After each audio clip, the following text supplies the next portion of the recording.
Okay, good morning. I hope you guys are doing okay. Good morning, y'all that are online. We're going to do two things today and hopefully get out here pretty quick. I've got a video that I want you to watch on the first thing that we're going to do. But before we begin, um, if you haven't done it yet, please do. You are sent a link to your preferred email for faculty evaluations. So please do that as soon as you can.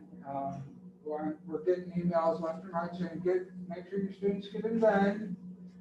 So I'm reminding you guys. So here's the plan for today. We're going to look at very low incidence disabilities, multiple disabilities, deaf, blind, and non-categorical early childhood, just for a glimpse real quick. And TBI, I forgot, a traumatic brain injury. That's what we're looking at today. Then I'll stop the recording and we'll take just a 2-minute break so I can get it back up again. And I'm going to talk about the final that's due on the last week of class, and I'll talk about that. So during the final time, during the final time. Okay, so let's get started on low incidence disability pieces. So we're going to look at a few, like I said, multiple disabilities, deaf, blind, and traumatic brain injury, and I'll just mention non-categorical early childhood. You had an activity for that anyway to do, but according to the IDEA, if we look at this, multiple disabilities is two disabilities. Multiple disabilities means concomitant impairments. So it means it's happening at the same time. There's two distinct disabilities.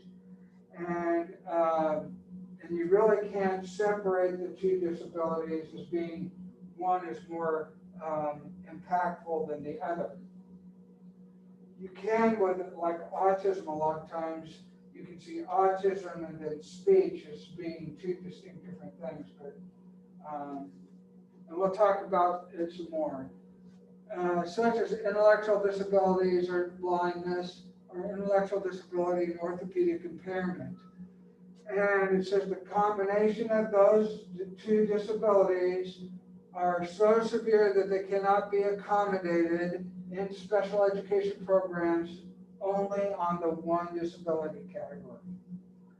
So these tend to be the very, very, very severe kids. So that's the one of the things that we need to really think about. Those of you that teach in a general education classroom will most likely not encounter these kids in your classroom. These are the kids that are needing medical support and a lot of supervision in the classroom. So concomitant, we're going to build a vocabulary. Concomitant means occurring together, and that's a big deal. So that's a new vocabulary word for you guys. Concomitant, occurring together. Now, more about this. The disabilities, both of the disabilities, is expected to continue indefinitely, and the disabilities severely impair performance in two or more of the following areas, such as psychomotor skills, self-care skills, communication, social and emotional development, or cognition, and it does not include deaf blindness. Now think about this. What's not listed up there as something that will occur indefinitely? You notice learning disability is not listed on this list, right? So you kind of, learning disability doesn't fit to the multiple disability framework.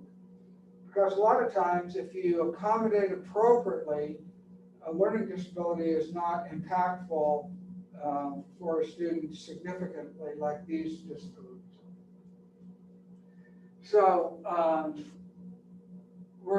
speech and language is not one of them because it's very likely that speech and language won't occur indefinitely unless there's some major brain trauma there with it. So that's something we need to think about.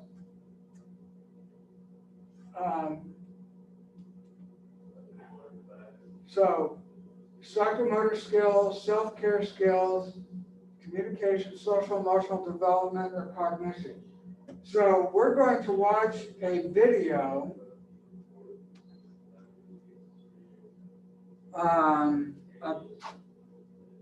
about multiple disabilities right here. Let me get it up.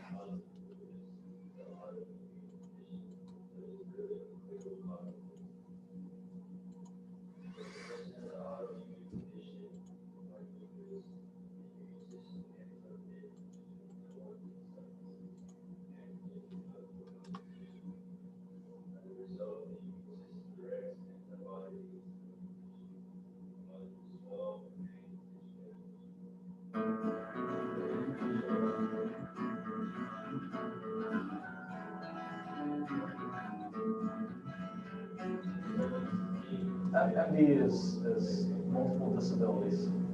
That's the term for our program, and it encompasses a lot of different types of special needs. We have some that need a lot of help with various different things, and we have some students that are capable of carrying on a job. And hopefully our goal for them is to be as independent as possible, and that's for all of our students. We have 3 teachers, 3 core teachers in our classroom, and then we have 5 educational assistants. And we all consider ourselves teachers here at the high school. And we can't do it without each other. We're a great team. One of the things that makes our program unique is our job training program. You know, we, as the teachers, we kind of focus more on the academic side of things with the Common Core and extended standards for the state of Ohio. Our 5 assistants do an incredible job, not only here in school, but also out in the community where they job train our students. When students come in with needs, you have to be empathetic to that. But you need to understand that there's a ceiling that you want them to reach, and you have some goals for them. And the interesting thing about special needs students is they're all different, so their goals are all different. And what we do is we try to push every kid above what we think that they're capable of. But what we've seen, and I think why our program has been successful here at the high school, is because of our team understands that we want to continually push our students on a day-to-day basis.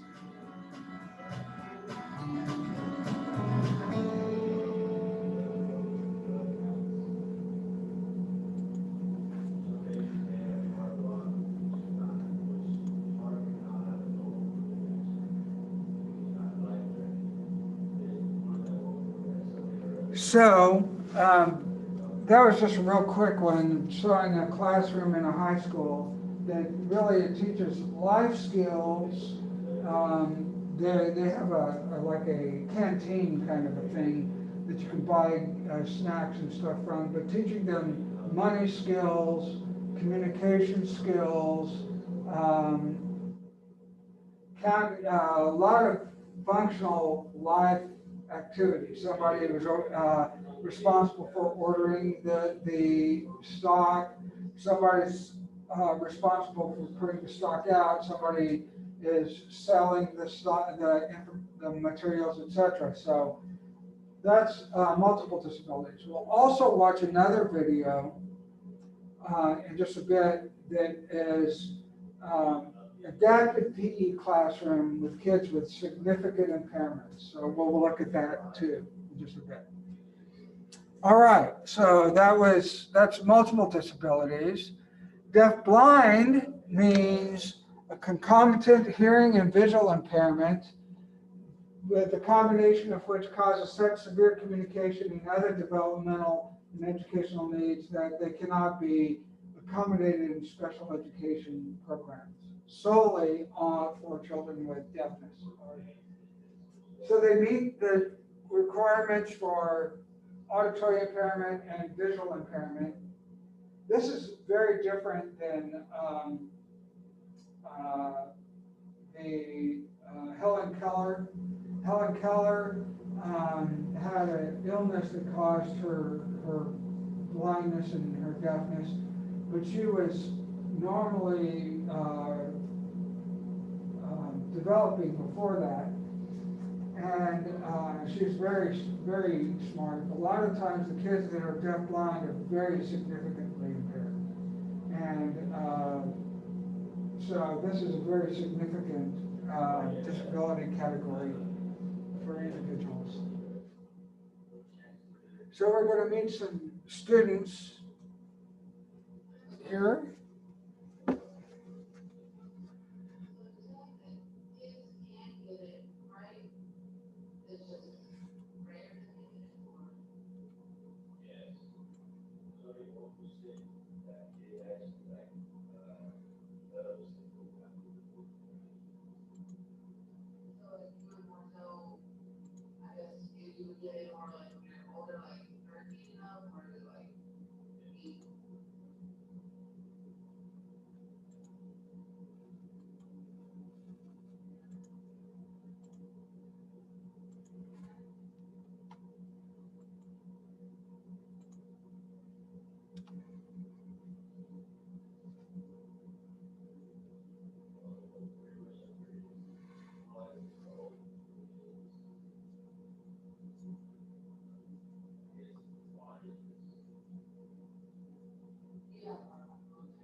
It's really hard to see different things and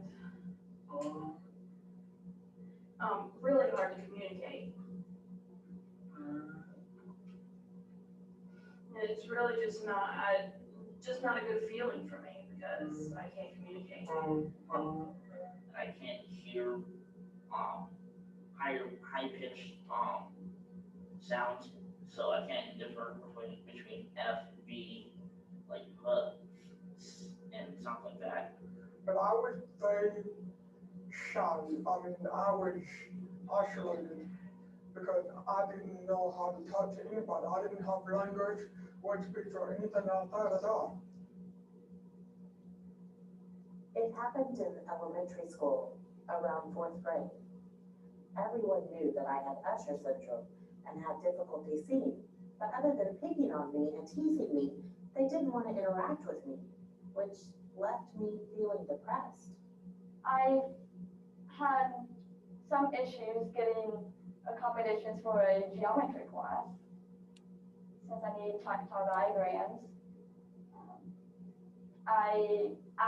The professor did not accommodate me. Well, sometimes as far as communication goes, and sometimes I can't hear a person and they repeat themselves and I still can't hear them. And a lot of people get impatient.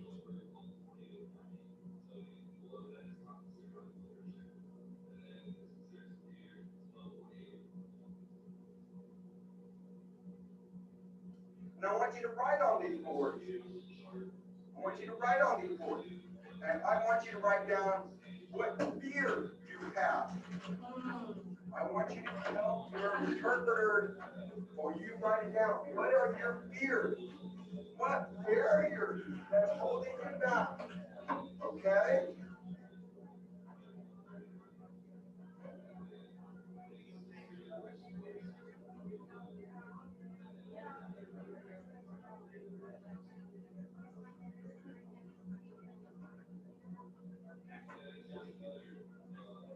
I fear other people picking on me. Frustrations, pressure, and stress. I fear influences of bad people, bad advice from other people.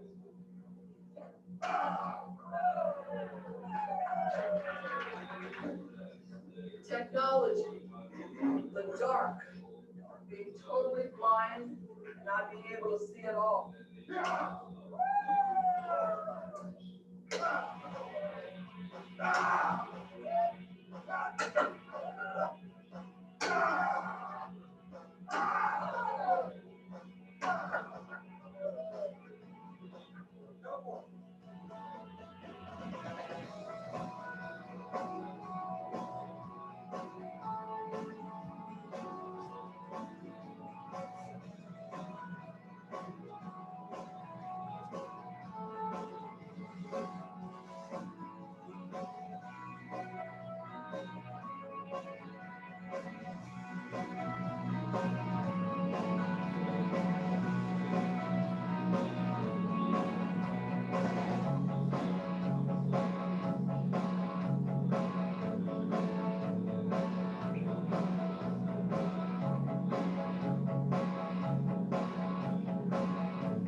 So just so we can meet a couple kids that,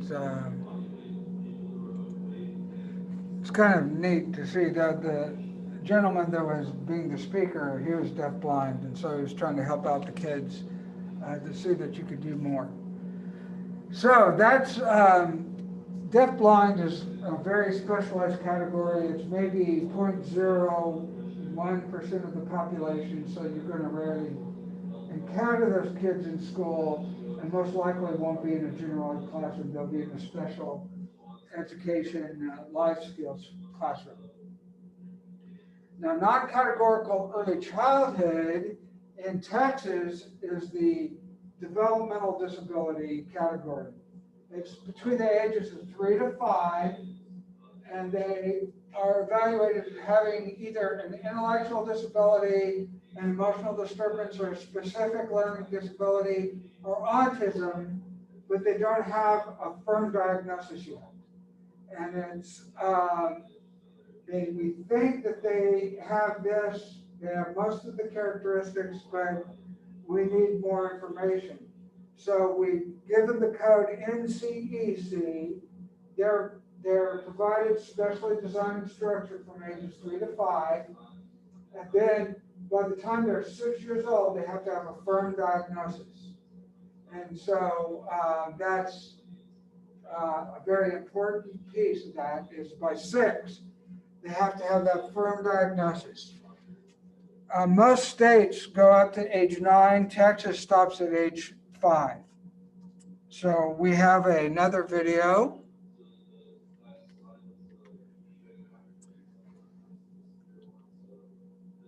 We're going to look at a PPCD classroom, a preschool program for children with disabilities classroom. All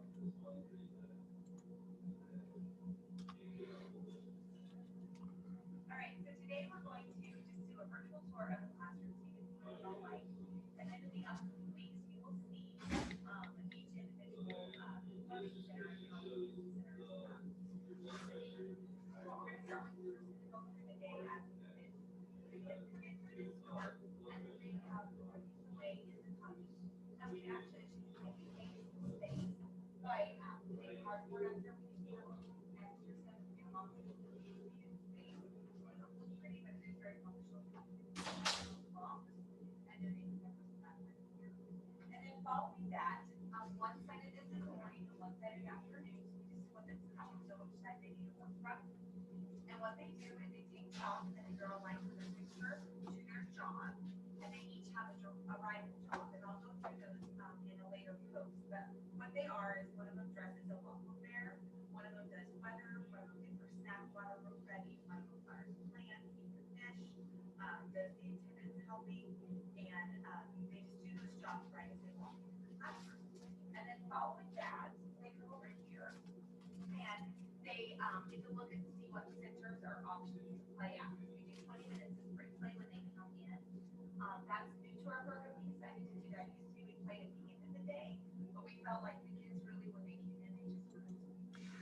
I'm sorry, I don't know why the sound is so low on that. I've tried to, all I could to make it louder.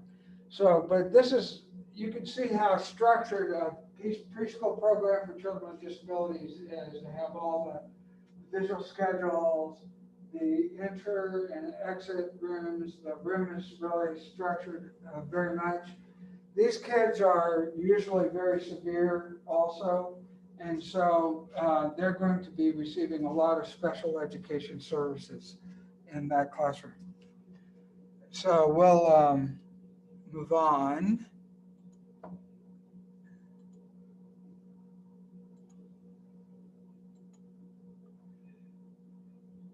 Okay, so when this seems, I think this is the wrong PowerPoint. Let me look if I can find the right PowerPoint.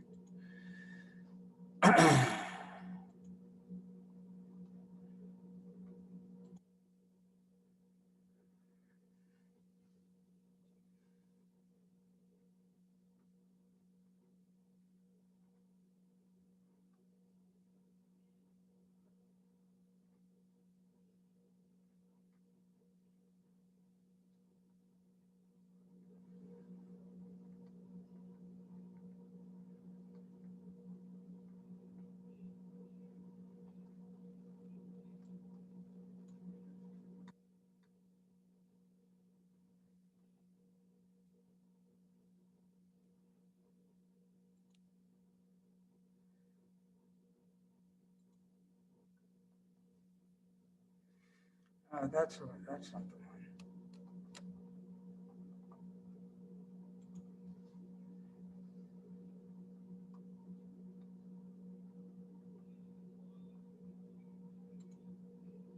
That's the one. Okay.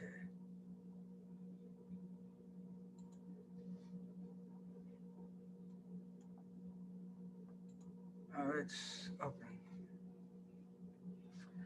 Sorry for the slowness of opening. It's got a video in it, so. And we'll go back and touch on some of the things.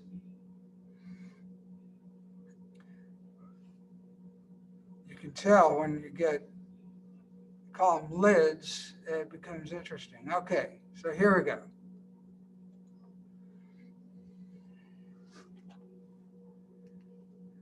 We talked about multiple disabilities, and so let's look at these. Let's go back a couple of things. Speech language impairment and LD, does it fit the criteria for multiple disabilities? Because it's not likely to last for all their life. And there could be some things, but it could become inappropriate. ED and OHI, health disorders, not always, so it's not likely. Intellectual disability and a physical disability, very much so. Autism and speech and language impairment, not always, but autism and intellectual disability, absolutely. Deaf blind, it doesn't fit to the criteria of multiple disabilities, right? Then we talked about deaf blind. Now, traumatic brain injury, I want to talk about TBI. Traumatic brain injury means that an individual has had a traumatic injury of something striking, either a closed head or open head injury, after they were born. So it's not during the birthing time or before they were born, but it's after they were born. So something that happened afterwards. For example, the very last sentence says traumatic brain injury does not apply to brain injuries that are congenital or degenerative. So things like ALS, etc., are not considered traumatic brain injury. Or brain injuries induced by birth trauma. So we could rule those out. They fit under a different category. But these are the important pieces that we see that this is traumatic brain injury. The thing about traumatic brain injury is most often the kids or the individuals that have a TBI, they remember what they were like before they had the injury, and it's frustrating. So there's a lot of depression, and anxiety, and stress associated with the traumatic brain injury. We have to accommodate appropriately. And the largest problem is auto accidents and kids with traumatic brain injuries from auto accidents. So now we're going to watch a video. This one's about 30 minutes long. This is the one on attention on adaptive PE. So this is will be a good video.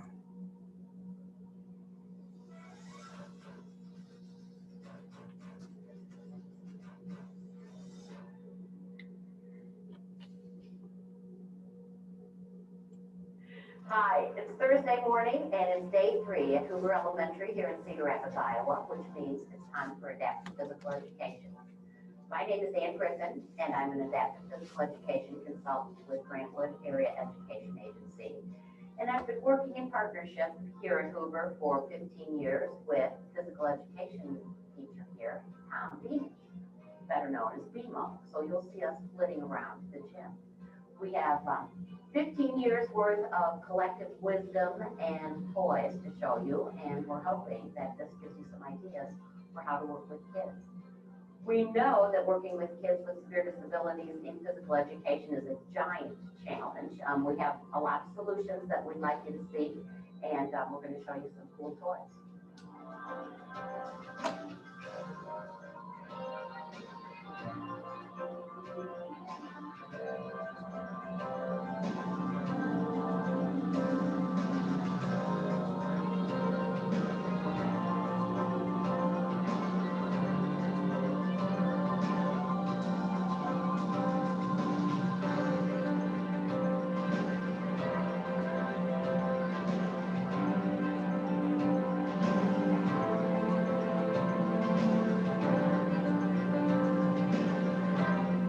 I'm Mary Craven. I'm one of the 2 special education teachers here at Hoover that work with the children with severe disabilities.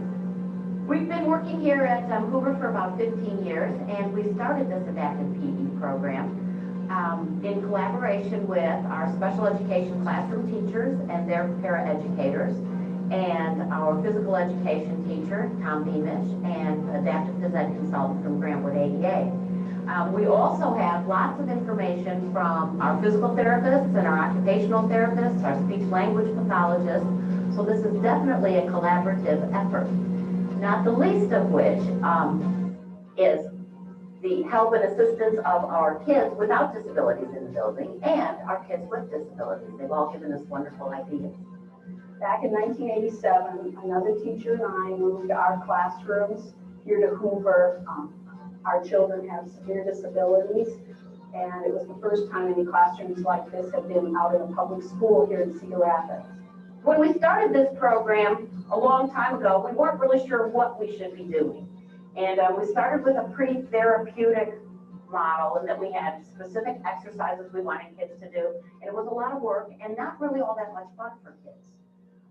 Something that we really wanted to make happen here was for the kids to become part of the school community and actually play and have fun with the peers. So our main objective was to keep the quality of the education for our children while becoming a part of the Hoover School community. And in order to do that, we had to educate all the general ed children and the teachers in the building about us and help them learn to become our friends. We had no idea the reception of the other kids that were in this building when our kids with severe disabilities came to the school. And BMO and I found out very quickly that every 4th and 5th grader in the building wanted to be a peer tutor. And so we came in to meet Tom Beamish, and he just kind of took about 3 steps back. His eyes got huge, and he said, "I'll break them."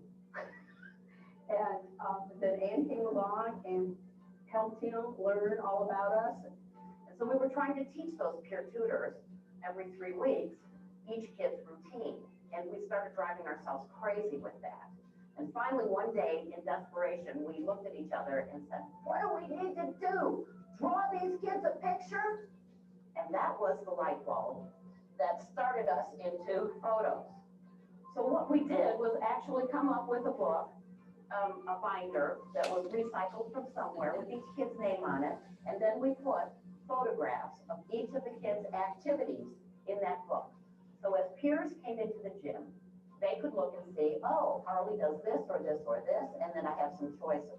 It also worked nicely in terms of communication for the kids to pick which activity they wanted to do. The children's favorite activity is having an open gym time, we call it, when after school, they get to come in here with their parents and they get to play together. And it's been very successful every year. We get to set up different stations, and the children rotate through them. And then we have parents that help us out now with the parachute activities. And it's just a lot of fun for a couple hours. Today, what you're going to see is the culmination of 15 years. So we have a program now that we think is fun for all kids and is safe for everybody. And the big, huge piece about this is all of the kids have helped us to figure out how can we all play together. So pretty much our biggest advice to you is find some toys that are kid magnets and great toys that are multisensory, ageless, and help kids move. Will draw all kids together, and they themselves will figure out how they can all play together. This is the program we have today, and it's wonderful for our kids and for the general ed kids to be able to play together in here. And my children have learned a lot of new skills from just being around the regular ed kids.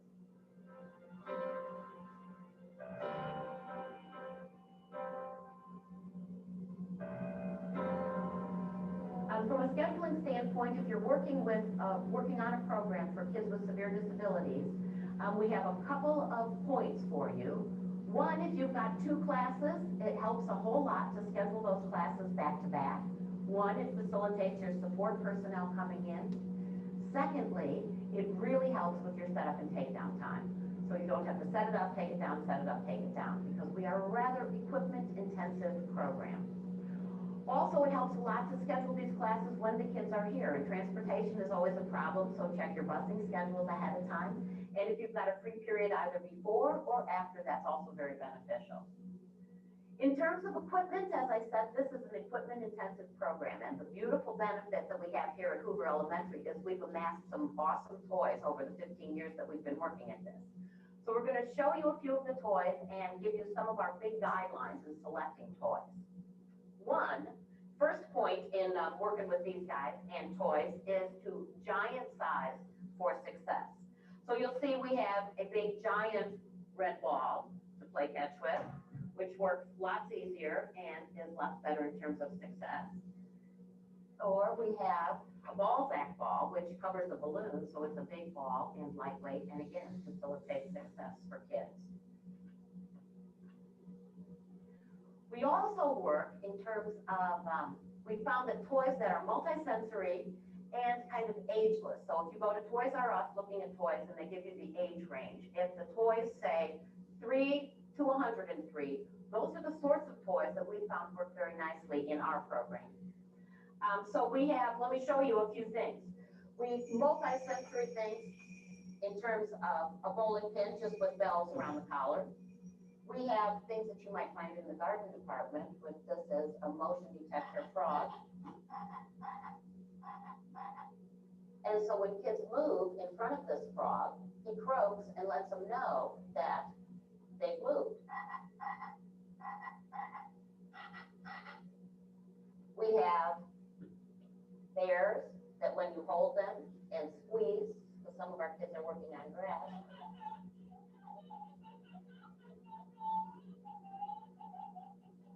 he vibrates and giggles, and this guy vibrates and giggles just like Jordan, who you'll meet later on. We have a monkey, a Macarena monkey, that when you move him, I didn't turn him on, when you move him, he sings the Macarena, not one of our favorite songs any longer. And dogs that hop, and flip, and balls that roll around by themselves. You'll notice we have hoops on the floor. We have a number of kids with pretty low vision, and if we, one, keep the toys in a place where they can see it, and secondly, give them a good contrast between the background, it helps them be able to focus on what it is we're trying to get them to look at. Also, in terms of multisensory toys, we found that toys for kids, specifically sold for kids with disabilities, tend to be rather costly.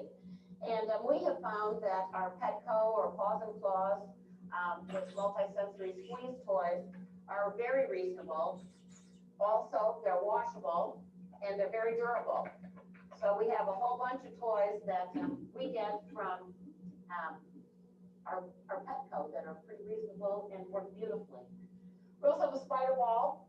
A lot of times our kids have trouble with finding things once they let go of them, and this one has its own brake, so it sort of slows down.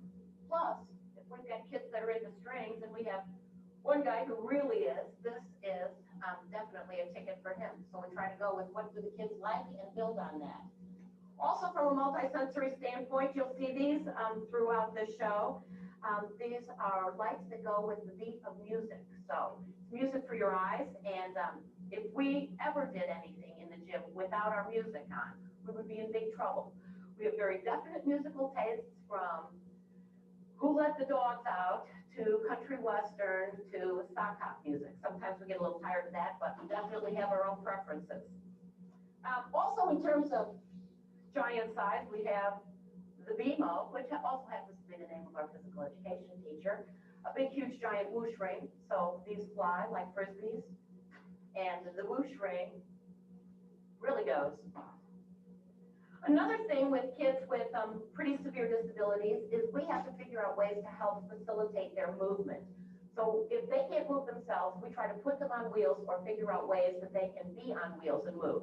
So we have everything from our inner tube cart, which is a big, flat, square inner tube with Velcro straps on it. So kids actually can sit in here. It's a bumper car. They can go for rides with peers and be pulled, so our little chariot races. So one bumper car.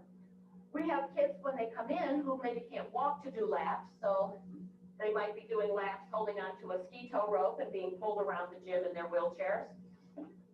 If they're working on grass, they may just be holding one or two rings, or their partner may be helping them hold onto the rings so that they can move and do their laps.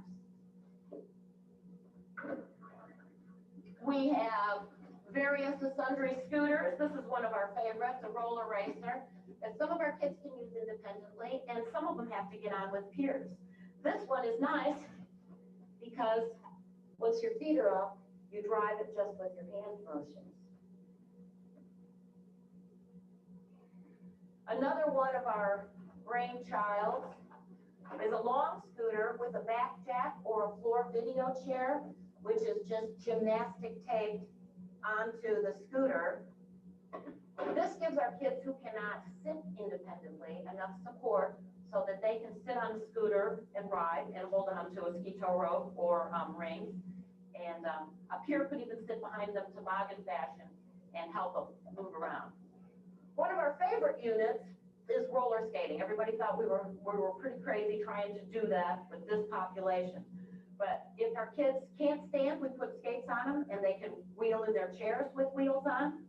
We use all varieties of skates, donated and purchased, from Fisher-Price light-up skates that also adjust in terms of whether they're inline to give you greater stability. We can adjust whether they go forward only, no spin, or freewheeling. So we have all varieties of those. And you might wonder why I have this attractive steno chair out here. We use everything that we have in the gym, and we found that when we were teaching kids to skate, one, we started on the mat with them, but secondly, when we were moving them to the floor, if we had a peer tutor sit in the chair or sit in the chair this way, that our student with skates could hold on here, the peer could adjust how quickly they moved, and then the kid had some support, and they had lots and lots of reinforcement from a friend.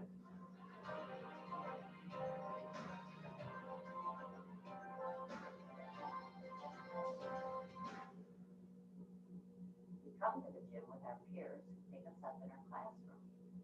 Usually each student has at least 2 peer partners, and first thing we do in gym are our laps. Some of us get our hands held, working on a little grass. Some of us use water ski tow ropes. Some of us are pushed. Some of us have one hand that works better than the other. Mason's left hand works a lot better than his right hand, so his partner's working with him. Elliot's just learning how to walk, so he's got his ski tow rope, and his partners, Austin and Shane, are helping him walk around the gym. Jordan's getting a ride this morning, and Cherish is riding her bike with her two partners. You'll see Renisha riding around on a trike quite a bit during this video.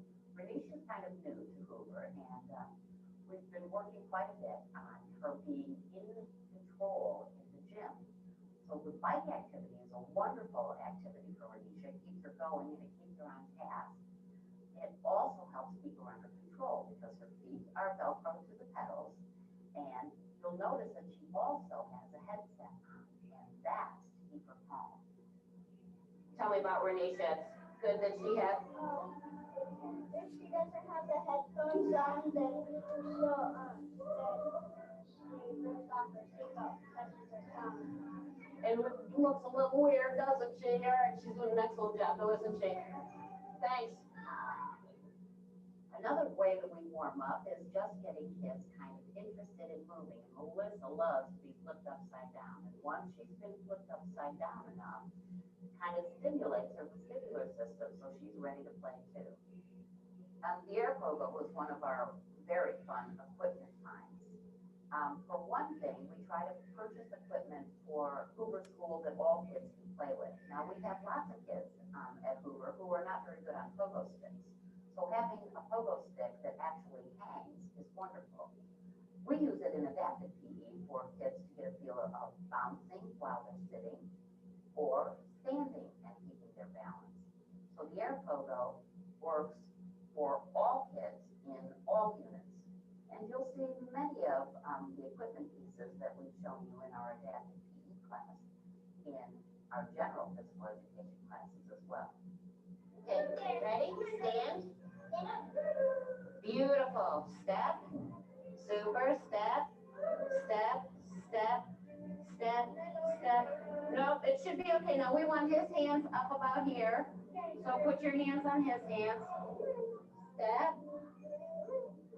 All right, now when I lift him up, you each take a leg on each side of the thing. Okay, ready, set? Here we go. Got him? Excellent. Now hold on to his knees. All right. Ready? Make sure they're together. Okay, this should work good. Ready? Okay, now let's not hit this one. Get that up. There we are. Okay, bud. Now. Cool. You liking it? Think so? Are you liking it?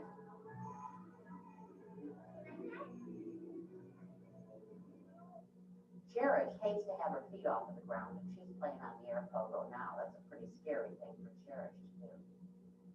You'll notice that from time to time, I'm using sign language with the kids.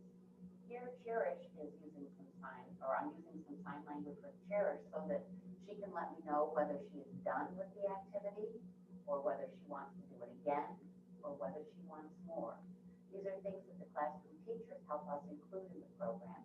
And we also teach peers when kids are saying all done, or when kids are saying, yes, I'd like to do that again. Sometimes we can read just by their gestures of their faces whether they're ready to play again. Super. Oh, are you done? Done? Oh, how about one more time? One more? One more? Oh, you want to be done? All right. You want to play ball? Play ball? Melissa needs a little bit of assistance in staying on the air pogo, but she loves to bounce, and again, it's good vestibular stimulation for Melissa. Elliot grins through the whole thing, has a ton of fun bouncing, needs a little help holding on. Nick, for his warm-up, always includes music, so he has his music at the beginning of class, and he'll give that over to us in a while. Our tunnel bowling activity, you'll see a variety of positions. Kids will be seated in tubes or maybe in wheelchairs. They'll use little balls, big balls. They'll use a variety of reinforcement. You'll even see one of the piers climb right up through the tunnel. So Cody's pushing the bowling ball right down the tube. His favorite balls are spray painted soccer balls. The kids at the other end are giving him feedback. You can also see down the tube, so they're letting him know if he's got a strike or a spare. And sometimes they really help with success. We do a lot of reloading of balls in buckets. Elliot loves to dump them out. It's one of his favorite activities, and you'll see him throughout this video. He loves to crawl around and pick balls up too. This is another example of how kids invent their own activities. These little ball catapults have been invented for us by some of our friends who are Rockwell College retiree volunteers. Kids get whatever assistance they need to make the activity work. Nate can actually load his catapult and then push the red bar so that the ball flies. Peers are engaged both in trying to catch balls in fishing dip nets or being part of the target. You'll see kids peeking over the top of mirrors. Or a Cubs target, a particular favorite team of our PE teacher, Mr. Beamish. Also, little basketball groups that pop up are wonderful targets. Nene, who happens to be assisted with a full-time nurse in our gym, needs hand-over-hand assistance to do this. So some of the kids are pretty independent and can do the whole routine like Nate. Some of the kids have to have their friends load the catapults for them. Nene, who comes to the gym with a full-time nurse, because she comes to the gym with a vent, Jane has done a wonderful job of learning activities, but she is not Nikki's peer, she's just a helper. So Nene loves looking in the mirror. So you see Nene's peer standing behind the mirror with a fishing dip net, catching the ball that Nene's firing with hand-over-hand assistance from the little catapult. Bounce back nets are lots of fun and washable bean bags. So we have huge quantities of bean bags that are animals, which are really fun for the kids. Now we've multi-sensory the bounce back net with rope lights. There are bells connected to it. And we've also, the kids came up with this idea just for this day of the rivet trough being right on the bounce back net. But again, kids act as targets behind the net. They help catch things, they throw from behind, and everybody gets an opportunity to play.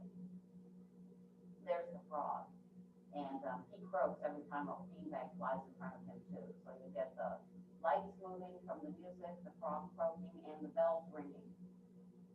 Fishing dip nets are tons of fun for catching. Melissa's playing with her partners, and she needs a little bit of help sitting in one place rather than perching on her knees. So she's sitting in an inner tube, and then her friends are helping her play. Again, this video is to help you see how we all play together. We have lots of equipment that is multisensory and ageless, and we also refer to it as kid magnets. So when you have wonderful equipment, all kids like to play. Our kids with disabilities have at least 2 friends every gym class, and sometimes 3. We make an effort to make sure that all kids have a chance to play. So at times you'll see the peers just playing with the equipment. This helps them have some fun. It also helps give our kids with disabilities ideas of what else you might do with that. And it also helps give us new ideas for how we play together. Okay, so this PowerPoint is, and with the video, is available to you online in your content page, so you can watch the rest of it later. But I just wanted you to see some ideas that you can do in your classes that help integrate students with disabilities in there, and appropriate students with the very low incidence disabilities. like the multiple disabilities? Did you recognize all the kids had multiple disabilities? There were significant impairments with those kids. So, any questions? Any questions from the virtual group? Okay, so what we're going to do is I'm going to stop the recording.